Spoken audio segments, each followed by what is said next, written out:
Welcome to TrueCrime Unveiled Podcast. Dive deep into the mysteries that captivate us. If you appreciate this episode, please consider liking and subscribing to support us. In the quiet, seemingly idyllic town of St. Joseph, Minnesota, an unspeakable horror lay dormant, waiting to shatter the peace of an October evening. It was a Sunday, October 22nd, 1989, when the tranquility was irrevocably broken. 11-year-old Jacob Wetterling, along with his younger brother Trevor and a friend, Aaron Larson, were biking home from a local convenience store. As they navigated the rural road under the cloak of an early nightfall, a masked figure emerged from the darkness, a harbinger of the nightmare that would grip the community for decades. This is the story of the Jacob Wetterling case, a case that would test the resilience of a small town, expose the fragility of childhood innocence, and leave an enduring scar on the American psyche. The abduction itself was swift and brutal. The masked assailant, armed with a handgun, stopped the boys and ordered them to lie face down in the ditch. He then asked each boy their age. After hearing their responses, he told Trevor and Aaron to run into the woods and not look back, threatening to shoot them if they did. The boys obeyed, their hearts pounding in their chests as they fled into the darkness, leaving behind their friend, Jacob. When they looked back, Jacob was gone. The quiet road, once a symbol of small-town security, had become a scene of unspeakable terror. This seemingly random act of violence left investigators grappling with a chilling question.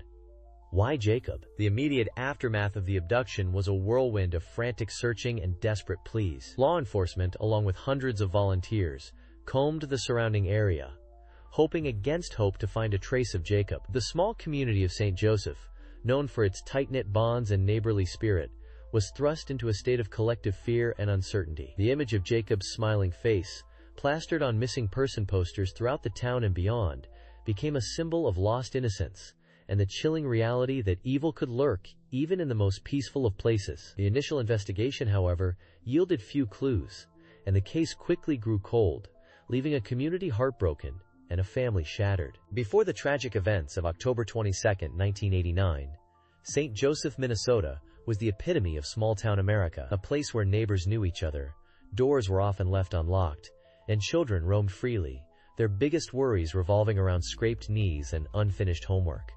The Wetterling family, Patty and Jerry, along with their 3 children, Jacob, Trevor, and Amy, were deeply embedded in this close-knit community. They embodied the values of this idyllic town, participating in local events, school activities, and church gatherings. Life revolved around simple pleasures, family dinners, bike rides along quiet country roads, and the comforting rhythm of daily life. The sense of security was palpable, a shared understanding that this was a place where children could grow up safe and protected. The autumn of 1989, with its crisp air and vibrant foliage, promised another season of familiar routines and cherished traditions. It was a time when the thought of such a horrific crime shattering their peace seemed unimaginable. Jacob, at 11 years old, was a typical boy, full of energy and enthusiasm. He loved playing sports, especially hockey and baseball, and his infectious laughter often echoed through the neighborhood. He was known for his kindness, always ready with a smile and a helping hand. Accounts from friends and family paint a picture of a well-adjusted, happy child who brought joy to those around him. His days were filled with the typical activities of a boy his age, playing with his siblings and friends, tackling school assignments, and dreaming of the future. He was an active member of his local 4-H club, reflecting his family's involvement in the community. There's a poignant contrast between the innocence of Jacob's life and the darkness that was about to descend upon him and his family. He was on the cusp of adolescence, a time of exploration and growth, a future that was tragically cut short. The evening of October 22nd began like any other Sunday evening in St. Joseph. The Wetterling family had enjoyed dinner together and were preparing for the week ahead.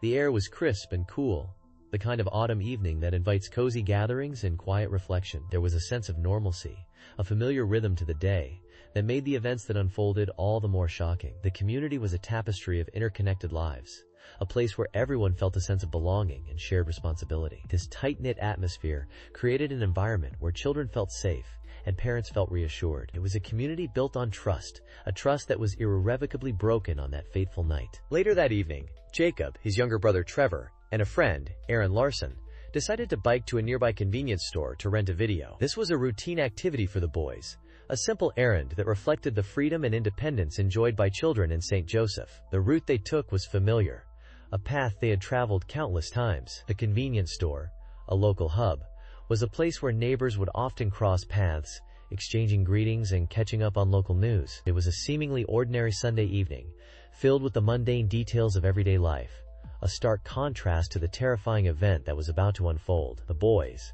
carefree and unaware of the lurking danger, set off on their bikes, their laughter echoing in the twilight. This simple act of going to rent a video became a pivotal moment, marking the last time Jacob would be seen by his family and friends. We've painted a picture of St. Joseph, Minnesota, in 1989, a seemingly idyllic, safe community where kids could roam free, a place where unlocked doors weren't uncommon and neighbors knew each other. It was this very sense of security that made the events of October 22nd so profoundly shocking. The Wetterling family, along with Aaron Larson and Trevor Wetterling, were enjoying a typical Sunday evening. They rented a movie, picked up pizza, and the boys decided to bike to a nearby convenience store for snacks and videos. It was a short trip, one they had made countless times before, a journey that should have taken just minutes. But on this night, something unimaginable happened. Something that shattered the tranquility of St. Joseph and forever changed the lives of the Wetterling family. It was a disruption so profound, it cast a long shadow over the ordinary, turning the familiar into a source of unease. That sense of ordinary, the rhythm of life in a small town, is crucial to understanding the impact of Jacob's abduction. It's like a ripple in a still pond, the sudden disturbance shattering the calm. We need to remember this was a time before widespread cell phones and instant communication. The boys biked off into the evening, and for a short while they were out of sight, out of mind, which was perfectly normal in that era. This simple act, something so commonplace, became the entry point for this tragedy. The convenience store becomes a pivotal location. It's the last place Jacob and his friends were seen before a masked gunman emerged from the darkness, altering the course of their lives forever. The seemingly mundane details, the rented movie, the pizza, the trip to the store, all take on a new, haunting significance. The convenience store is indeed key. It sits at the intersection of the ordinary and the extraordinary, the before and the after. Witnesses at the store later recounted seeing the boys, confirming the timeline, and placing Jacob and his friends at the scene. This seemingly ordinary stop becomes the last confirmed sighting before the abduction. It's where the known ends and the unknown begins. It's important to visualize this. A quiet country road, the lights of the store casting a glow in the darkness, and then this sudden intrusion of violence. This stark contrast, this disruption of the ordinary, is what makes the story so chilling. It reinforces the idea that danger can lurk even in the most familiar places, shattering the illusion of safety. Absolutely. And this is where the investigation begins. From this seemingly ordinary scene, a massive search effort was launched. Hundreds of volunteers combed the area, searching fields, woods, and ditches. The FBI was called in, and the case quickly garnered national attention. The image of Jacob Wetterling, his smiling face plastered on posters and milk cartons, became a symbol of lost innocence. The ordinary, once a source of comfort, was now infused with a sense of dread and vulnerability. The quiet roads, the friendly neighbors, the very landscape of St. Joseph now held a new, unsettling tension. The search for Jacob transformed the town, turning the familiar into a constant reminder of what was lost. In the serene landscape of St. Joseph, Minnesota, October 22, 1989, marked a chilling disruption of peace. 11-year-old Jacob Wetterling, his younger brother Trevor, and their friend Aaron Larson were biking home from a convenience store around 9 p.m. As they neared a rural intersection, a masked man emerged, brandishing a handgun. He ordered the boys to lie face down in a nearby ditch. He then asked each boy their age. After learning their ages, he commanded Aaron and Trevor to run into the woods and not look back, warning them he would shoot if they disobeyed. The chilling silence that followed marked the beginning of a mystery that would haunt the community and the nation for decades. The abduction was swift, brutal, and calculated, leaving behind only Jacob's bicycle and the terrifying accounts of his friends. The immediate aftermath was a whirlwind of frantic searching and desperate pleas. Local law enforcement, aided by hundreds of volunteers, combed through the surrounding fields and woods. The case quickly gained national attention, with Jacob's photo appearing on milk cartons and news broadcasts across the country. Despite the massive search efforts, the early days yielded few clues. The boys' descriptions of the abductor were limited: a masked man, medium build, and a gruff voice. The lack of concrete evidence left investigators grasping at straws, while Jacob's family endured the agonizing uncertainty of his fate. The fear that gripped St. Joseph was palpable as parents clung tighter to their children, and the once safe streets felt eerily quiet. This was a community desperately searching for answers in the face of unimaginable horror. The abduction sent shockwaves through communities far beyond St. Joseph. It shattered the illusion of safety in small-town America, forcing parents to confront the chilling realization that such horrors could occur anywhere. The Wetterling case highlighted the vulnerability of children and fueled a nationwide discussion about child safety. The initial investigation focused on known sex offenders in the area, but early leads failed to produce any concrete evidence linking them to Jacob's disappearance. The investigation was further hampered by the limited technology available at the time. DNA analysis was in its infancy, and widespread surveillance footage was non-existent. Investigators relied heavily on witness testimonies and traditional investigative methods, but the case remained stubbornly cold. The years that followed were marked by a relentless pursuit of justice, fueled by the unwavering hope of Jacob's parents, Patty and Jerry Wetterling. They became tireless advocates for missing and exploited children, establishing the Jacob Wetterling Resource Center to provide support for families and educate communities about child safety. While the search for Jacob continued, the case remained shrouded in mystery. Tips and leads poured in, each offering a glimmer of hope, but ultimately leading to dead ends. The lack of answers only deepened the anguish for Jacob's family and the community, who refused to give up hope that one day the truth would be revealed. The abduction of Jacob Wetterling sent shockwaves through the small, close-knit community of St. Joseph, Minnesota. It was a Sunday evening, October 22, 1988. The streetlights cast long shadows as Jacob, his younger brother Trevor, and their friend Aaron were riding their bikes home from a nearby convenience store. A masked man emerged from the darkness, brandishing a handgun. He ordered the boys to lie face down in the ditch. He then asked each boy their age. After hearing their responses, he told Trevor and Aaron to run and not look back, or he'd shoot. The boys fled, leaving Jacob behind. They ran to a nearby house and called the police. When the police arrived minutes later, Jacob was gone. The image of the masked man, the sudden intrusion of violence into their peaceful evening, became etched into the collective memory of the town. The immediate aftermath was a blur of frantic searching. Hundreds of volunteers combed the fields, woods, and surrounding areas. Law enforcement agencies from across the state joined the effort. Following every lead, however small, the case quickly gained national attention, with Jacob's photo appearing on milk cartons and news broadcasts across the country. The initial hope of finding Jacob quickly faded as days turned into weeks, and weeks into months. The unknown fate of the young boy gripped the community with a growing sense of dread. Parents became hyper-vigilant, no longer allowing their children to play unsupervised outside. The idyllic image of small-town life, where children could roam freely and safely, was shattered. The Wetterling abduction marked a turning point in how parents viewed the world.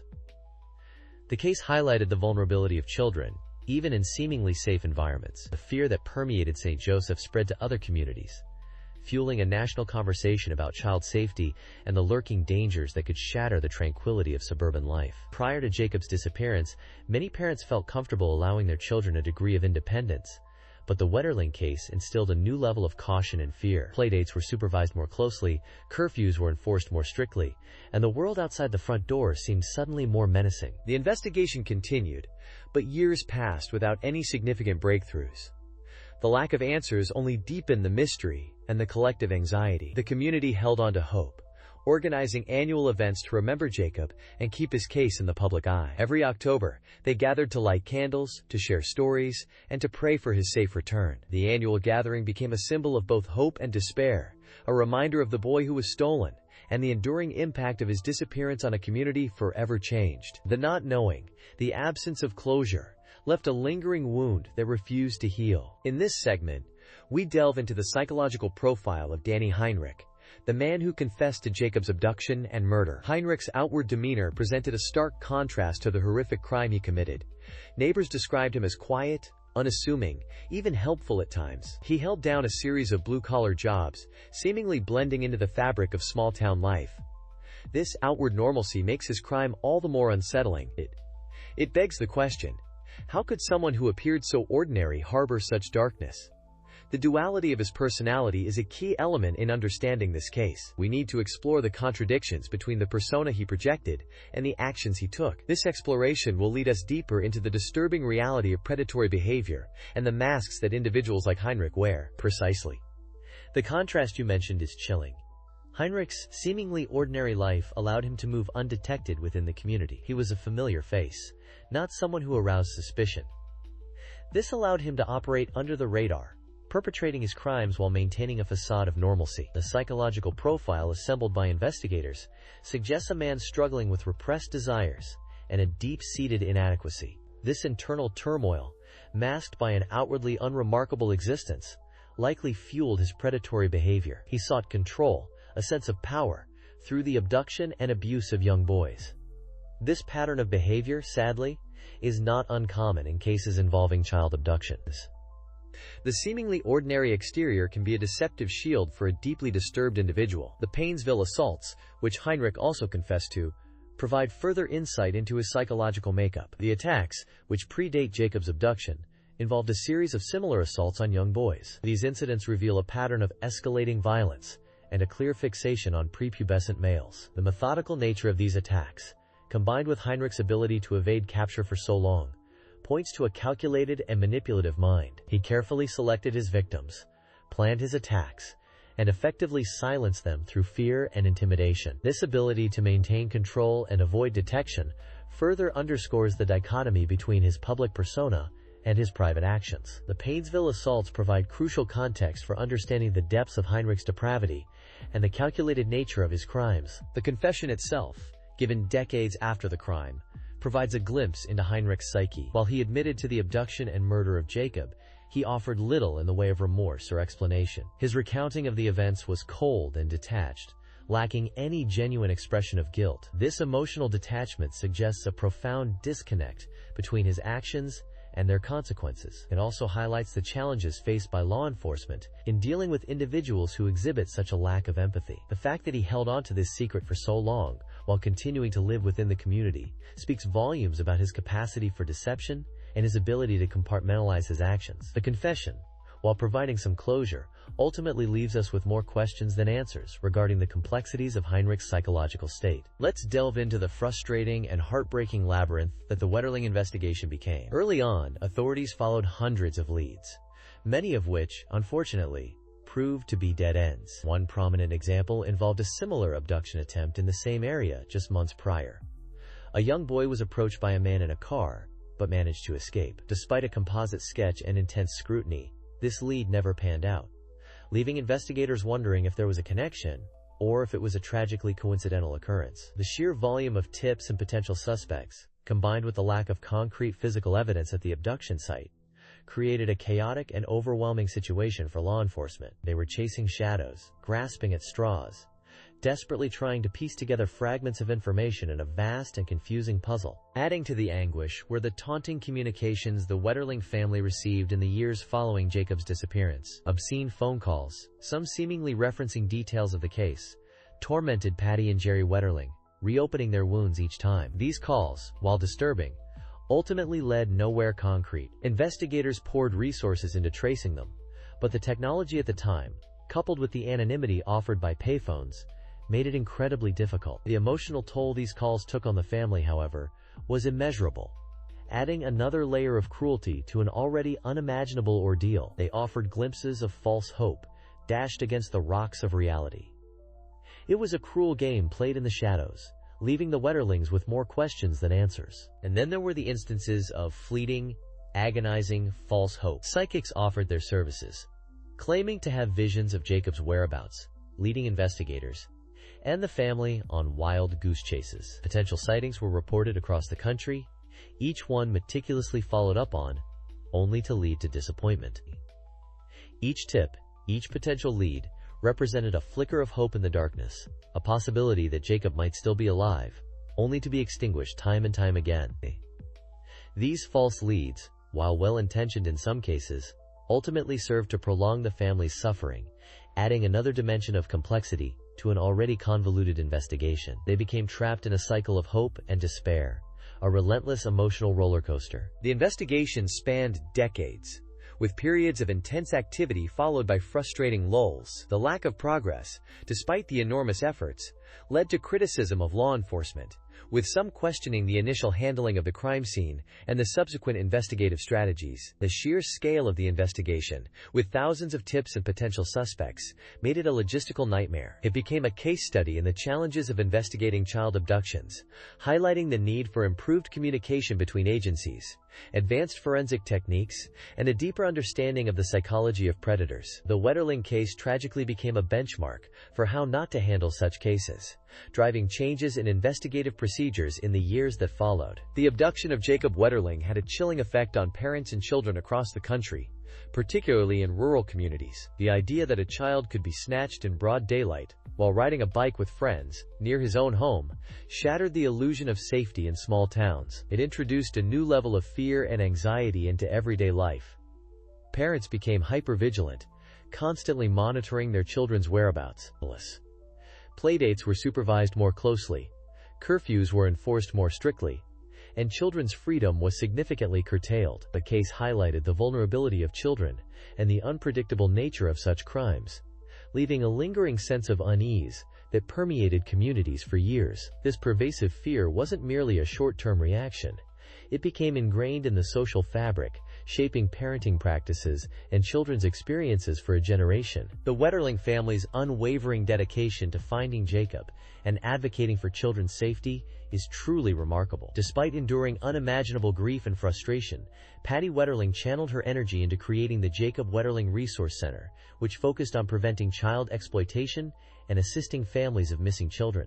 This demonstrates incredible resilience and a commitment to turning personal tragedy into a force for positive change. Jerry Wetterling, too, became a vocal advocate, working tirelessly to raise awareness and push for legislative reforms to protect children. Their efforts reflect a deep desire not only to find their son, but also to prevent other families from experiencing the same heartbreak. Their tireless advocacy helped to keep Jacob's case in the public eye and spurred significant progress in child safety measures. Beyond the immediate family, the trauma of Jacob's disappearance rippled through the entire community of St. Joseph and beyond. The constant reminders, the annual commemorations, and the unresolved mystery created a collective wound that took decades to heal. The case became deeply ingrained in the town's identity, casting a long shadow over subsequent generations. The sense of loss, coupled with the fear and uncertainty, created an environment of shared trauma. Even after Danny Heinrich's confession and the recovery of Jacob's remains, the emotional scars remained,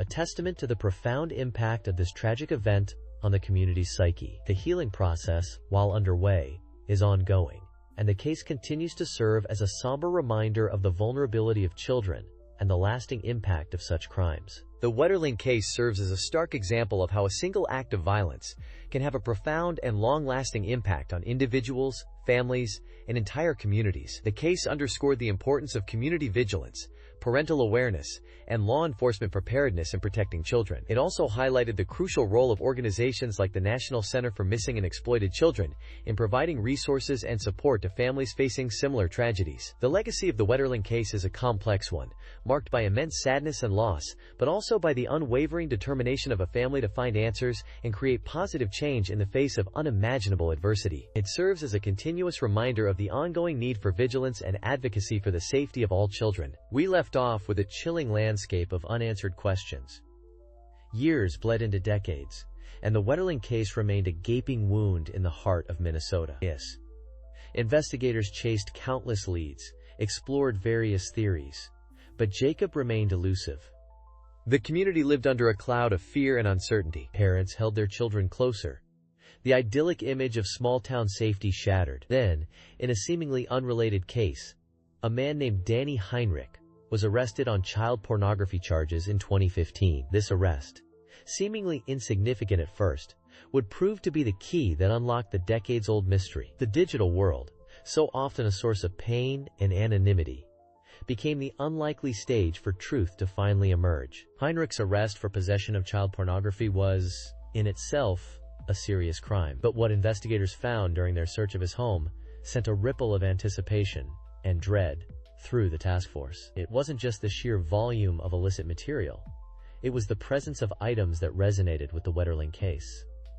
Photographs and videos depicting other young boys, abducted, and assaulted in the same time frame and geographical area as Jacob. These chilling discoveries painted a disturbing picture of a predator operating within their midst, a picture that aligned eerily with the circumstances of Jacob's disappearance. The focus, slowly, inexorably, began to shift towards Heinrich. Under the weight of mounting evidence and facing potential federal charges related to the child pornography, Heinrich began to cooperate with authorities. This cooperation, born perhaps out of self-preservation, became the turning point in the Wetterling investigation. He led investigators to a secluded area on a farm in Paynesville, Minnesota, a location chillingly close to where Jacob had last been seen. There, buried beneath the earth, lay the grim answer to a question that had haunted a community for over 26 years.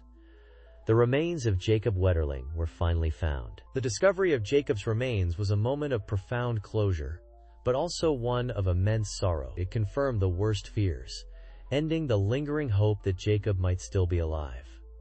Heinrich confessed to abducting, sexually assaulting, and murdering Jacob. He described the events of that terrifying night in chilling detail, recounting how he had driven Jacob to the location, assaulted him, and ultimately shot him. This confession, while providing answers, also opened up a fresh wave of grief and anger within the community. The monster who had haunted their dreams for so long had a name and a face. Heinrich's confession, while providing some semblance of closure, also brought with it a chilling realization. The meticulous investigation, the tireless efforts of law enforcement, the unwavering hope of a community, all of it had brushed against Heinrich years earlier. He had been questioned in 1990, just months after Jacob's abduction. He had even been considered a person of interest, but without concrete evidence, he remained just one of many potential leads in a complex and frustrating case. The realization that the answers had been so close, yet so elusive for so long, added another layer of tragedy to the already heartbreaking narrative. Less than, person one greater than, less than, person one greater than. It's a chilling thought, isn't it? Danny Heinrich, a seemingly ordinary man living amongst his community, harboring such darkness. He was a suspect early on, yet it took over 2 decades. A plea deal in an unrelated case, and finally, his confession for the truth to surface. The Wetterling family's tireless advocacy, their unwavering hope that kept Jacob's name in the public eye, ultimately played a crucial role in uncovering the truth. They never gave up on finding answers, and while the resolution brought a devastating confirmation of their worst fears, it also brought a measure of closure. It's a stark reminder that monsters can exist in the most unexpected places, disguised within the normalcy of everyday life. Absolutely. The Jacob Wetterling case profoundly impacted child safety protocols nationwide. It forced communities to confront the uncomfortable reality that danger can lurk close to home, shattering the illusion of safety in small towns. The implementation of the Jacob Wetterling Crimes Against Children and Sexually Violent Offender Registration Act in 1994, a direct result of the case, was a landmark moment in child protection legislation. This act mandated the creation of state sex offender registries, a crucial tool for law enforcement, and a way to inform communities about potential risks. However, the Wetterling case also reminds us that even with such measures in place, evil can still find a way to operate, underscoring the importance of constant vigilance and community awareness. It's a complex legacy, isn't it? While Jacob's abduction led to significant advancements in child safety, it also highlighted the limitations of such measures. The fact that Heinrich remained undetected for so long, despite being a suspect, raises troubling questions about the effectiveness of investigative procedures at the time. The sheer randomness of the abduction, a masked man, a quiet rural road, a seemingly ordinary evening, reinforces the chilling unpredictability of such crimes. It forces us to confront the fragility of safety and the ever-present potential for evil to disrupt our lives in unimaginable ways. And what about the other boys Heinrich assaulted? His confession revealed a pattern of predatory behavior spanning years, highlighting a disturbing pattern of escalating violence. The fact that he was able to evade capture for so long speaks volumes about the challenges of investigating these types of crimes, particularly in the pre-DNA era. These other victims, their stories, and the trauma they endured add another layer of complexity to this already tragic case. Their experiences underscore the devastating ripple effect of such crimes, impacting not just individuals, but entire communities for generations. The scars left behind are deep and long-lasting. We are left then with unsettling questions. How can we better protect our children? What signs might we miss that indicate someone is capable of such horrific acts? The Jacob Wetterling case stands as a somber reminder of the darkness that can hide in plain sight. A darkness that continues to challenge our understanding of human nature and our ability to safeguard those most vulnerable. It's a case that compels us to remain vigilant, to never stop asking questions, and to never give up hope for a safer world. Less than / person 1 greater than. Less than person 1 greater than. Thank you for walking with us through the shadows. The story doesn't end here. It lingers, echoing through time, reminding us that the darkest truths often hide in plain sight. Until next time, stay curious and stay vigilant. This case remains unsolved. Perhaps the truth is still out there,